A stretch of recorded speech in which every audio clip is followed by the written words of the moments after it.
এক গর্ভবতী মহিলাকে জীবিত অবস্থায় নিজের ভাইয়েরা কবরে দাফন দেয়, কিন্তু কেন? শুনতে অবিশ্বাস্য হলেও সত্য। কাহিনীটি মূলত নাসির নামের এক ব্যক্তিকে কেন্দ্র করে। ওনার স্বভাব ছিল ভদ্র, নম্র ও শান্ত টাইপের, কিন্তু সে কখনো কখনো দুষ্টুমির ছলে বন্ধুদের সাথে চুরির মধ্যে সামিল হতেন। একদিন চুরি করে ফেরার পথে পুলিশের সম্মুখীন হতে হয়।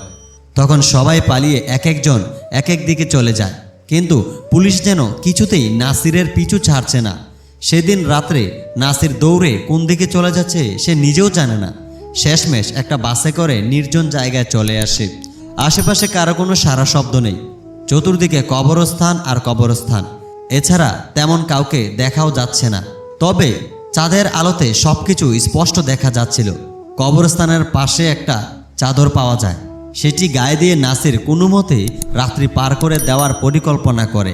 ঘণ্টা খানেকের পর এক মহিলার শব্দ শোনা যায়, ভাইয়া আমি কোনো দোষ করিনি, আমি গুনাহগার নয়। ভাইয়া আমি কোনো দোষ করিনি, আমি কোনো গুনাহগার নয়। এই শব্দটি শোনার পর নাসির চমকে ওঠে। তখন স্পষ্ট দেখা যায় 4-5 জন লোক সেই গর্ভবতী মহিলাটিকে জীবিত অবস্থায় কবর দিচ্ছেন। তাদের মধ্যে একজন বলছেন, তোর কি লজ্জা শরম নেই? আমাদের মান সম্মান নষ্ট করলি। তার উপর পেটের মধ্যে কার জানি নাজায়েজ বাচ্চা, বেহায়া মেয়ে একটা। সমাজের মাঝে তোর জন্য আমরা মুখ দেখাতে পারি না। এরপর সেই লোকগুলো কবর দিয়ে দ্রুত চলে যায়, তবে যাওয়ার সময় ভুলক্রমে কোদালটি রেখে চলে যায়। তখন নাসির দৌড়ে এসে কোদালটি নিয়ে কবর খুঁড়তে শুরু করলেন। একটুখানি পরেই বাচ্চার কান্নার আওয়াজ শুনতে পায়। ততক্ষণে নাসির অনেক ভয় পেয়ে যায়। হঠাৎ বাচ্চার কান্নার আওয়াজ কোথায় থেকে আসলো? কবর খুঁড়ে দেখেন মহিলাটি কবরের মধ্যেই বাচ্চা জন্ম দিয়েছে। নাসির দিশেহারা হয়ে রাস্তায় ছুটে যায়। একটি গাড়ির সন্ধান পেয়ে নিজের স্ত্রীর পরিচয়ে হসপিটালে নিয়ে যায়। আল্লাহর অশেষ রহমতে দুজনেই বেঁচে যায়। তারপর নাসির জিজ্ঞাসা করেন তার সাথে কেন এমনটা করা হয়েছে। মহিলা বলেন, আমার নাম বুশরা, আমি একজন নেক ধার্মিক মহিলা। রোজা, নামাজ ও তাহাজ্জুদ পড়তাম। কলেজে পড়াশোনা অবস্থায় একটা ছেলে বারবার আমার পিছু নিতেন। নাম তার হামেল।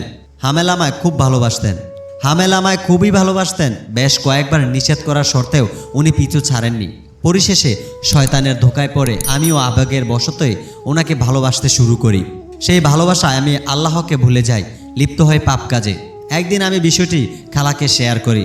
উনি বিষয়টি ভাইয়াদের কাছে বলে দেন। ভাইয়ারা যখন হামেলের কাছে জিজ্ঞেস করেন তখন সে অস্বীকার করেন।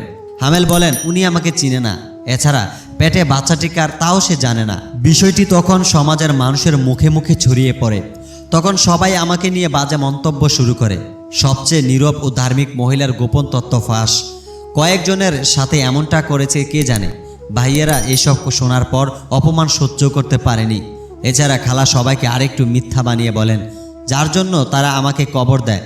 তখন আমি আল্লাহর কাছে ক্ষমা প্রার্থনা করি, হে আল্লাহ, আমি তোমার পথ থেকে দূরে সরে গিয়ে নামাজ কালাম বাদ দিয়ে অপকর্মে লিপ্ত হয়েছি। জানি আমি পাপী ও গুনাহগার বান্দা, আমি তওবা করছি। এমন ভুল আর কখনোই হবে না। শেষবারের মতো ক্ষমা করে একটা সুযোগ দাও। আমি সেই আগের জীবনে ফিরে যেতে চাই। আমার কোনো নেক আমল যদি তোমার পছন্দ হয় তার উসিলায় আমাকে রক্ষা করো। একদিকে পেটের যন্ত্রণা, অন্যদিকে অক্সিজেন না পেয়ে দম বন্ধ হয়ে আসছিল। ভাবলাম কেউ আমাকে আর বাঁচাতে আসবে না। তবে ভাগ্য ভালো ছিল, কবরের মাটি বেশি দেওয়া হয়নি। যখনই ছিদ্র দিয়ে কবরের অক্সিজেন ফিরে আসতে শুরু করলো তখনই মনে হচ্ছিল ভাইয়েরা চলে এসেছে, কিন্তু তা হয়নি। তবে আমি এটা ভেবে আশ্চর্য হলাম, বাচ্চা জন্মানোর পর প্রথম প্রশ্বাস নেয় পৃথিবীতে, কিন্তু আমার বাচ্চাটিকে প্রথম প্রশ্বাস নিতে হয়েছে কবরে। উল্টা হয়ে গেল। সবই আল্লাহর নিয়তি। আমি মহান আল্লাহ তাআলাকে ভুলে গেলেও তিনি আমাকে ভুলে যাননি। এইসব শোনার পর নাসির অশ্রু কণ্ঠে আমাকে জড়িয়ে ধরে আর দুজনকে বিয়ে করে নেয়। নাসিরও তওবা করে চুরি করা ছেড়ে দেয়। আমরা দুনিয়ার মায়ায় জড়িয়ে মহান আল্লাহকে ভুলে যাই, কিন্তু তিনি আমাদেরকে ভুলে যান না। এর থেকে আমাদের শিক্ষা নেওয়া উচিত।